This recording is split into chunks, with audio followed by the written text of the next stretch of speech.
ഞാൻ ഉടമ്പടി എടുത്തു പോസിറ്റു. എന്നിട്ട് ഞാൻ വിചാരിച്ച മാർക്ക് കിട്ടിയില്ല. വചനം എടുക്കാത്ത ആൾക്കാരും ദൈവമായിട്ട് ബന്ധമില്ലാത്ത എതിരെ സംസാരിക്കുന്നവർക്ക് ഉദ്യോഗം കിട്ടുന്നത് നമ്മൾ ചെയ്യണല്ലേ. ചില കാര്യങ്ങൾ ദൈവത്തോട് നമ്മൾ ചോദിക്കേണ്ട കാര്യങ്ങളുണ്ട്, എങ്കിലും ചോദിക്കാതെ കുറേ ആൾക്കാർ ജീവിക്കുന്നുണ്ട്. ഓർക്കണം, എന്താ കാര്യം? അത് നിത്യത്തിൽ വിരിയേണ്ട വിത്താണ്.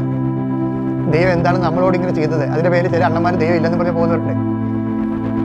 ദൈവം ഇല്ലെന്ന് പറഞ്ഞ്, അതായത് നാം പ്രാർത്ഥിക്കുന്നതിന് തക്ക ഉത്തരം കിട്ടുകാതിരിക്കുകയും ഒരു പ്രാർത്ഥനയും ദൈവത്തിനെതിരെ ജീവിക്കുകയും വൃത്തികെട്ട ജീവിതം ജീവിക്കുകയും ചെയ്യുന്ന ആൾക്കാർക്ക് വലിയ ഭൗതിക ആനുകൂല്യം കിട്ടുകയും ചെയ്യുമ്പോൾ നമ്മൾ ദൈവത്തോട് ചോദിക്കും, എന്താണ് ഞങ്ങളോട് ഇങ്ങനെ ചെയ്തതെന്ന്.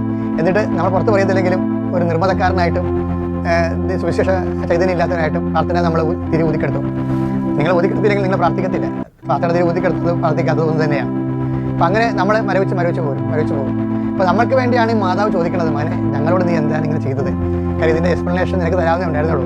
നീ ഇവിടെ നിൽക്കണമെങ്കിൽ നിൽക്കണമെന്ന് പറയണമായിരുന്നു, അല്ലെങ്കിൽ നിൽക്കട്ടെ ചോദിക്കണമായിരുന്നു. ചോദ്യം പറയുമൊന്നുമില്ല, ഞങ്ങളോട് ചോദിക്കാതെ നിന്ന് ഞങ്ങൾ നീ ഉണ്ടെന്ന് പറഞ്ഞ് പോയി. യാത്രക്കാരോട് നീ ഉണ്ടെന്ന് വിചാരിച്ചിട്ട് പോയി. അതുവഴി എത്തിയപ്പോൾ നീ ഇല്ല. പിന്നെ തിരിച്ച് നടന്ന് പണവുമില്ല. ഇനി എത്ര നാൾ പണിയെടുത്താണ് ആവശ്യപ്പെട്ടാൽ ഈ കാശ് തിരിച്ച് വന്ന കാശ് ഉണ്ടാക്കാൻ. അവിടെ കൺഫ്യൂഷൻ ഉണ്ടാക്കണമല്ല ദൈവമേ. ഞങ്ങളോട് എന്താണ് നീ ഇങ്ങനെ ചെയ്തത് ഈ വിശ്വാസത്തിൻ്റെ പേരിൽ? അപ്പം ഇങ്ങനെ അതിന് ഉത്തരവില്ല. ശരിക്കും ഉത്തരം കൊടുത്തതേ ഉള്ളൂ. ശരി, ഉത്തരം കൊടുക്കേണ്ട കാര്യമല്ലത്. ഉത്തരം കൊടുത്തത് നമുക്ക് വേണ്ടിയാണ്. വെച്ച് കഴിഞ്ഞാൽ അതായത് ഞാൻ എൻ്റെ പിതാവിൻ്റെ കാര്യത്തിൽ വ്യാപൃതനാകേണ്ടതല്ലേന്ന്.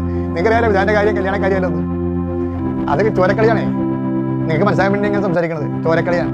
ആ ചോരക്കളിയെക്കുറിച്ച് സംസാരിച്ചുകൊണ്ടിരിക്കുകയാണ്. ചോദ്യം നിറവോ ചോരയുടെ മണമൊക്കെ വന്നിട്ട് ആ വിഷയത്തെക്കുറിച്ച് സംസാരിച്ചുകൊണ്ടിരിക്കുകയാണ്.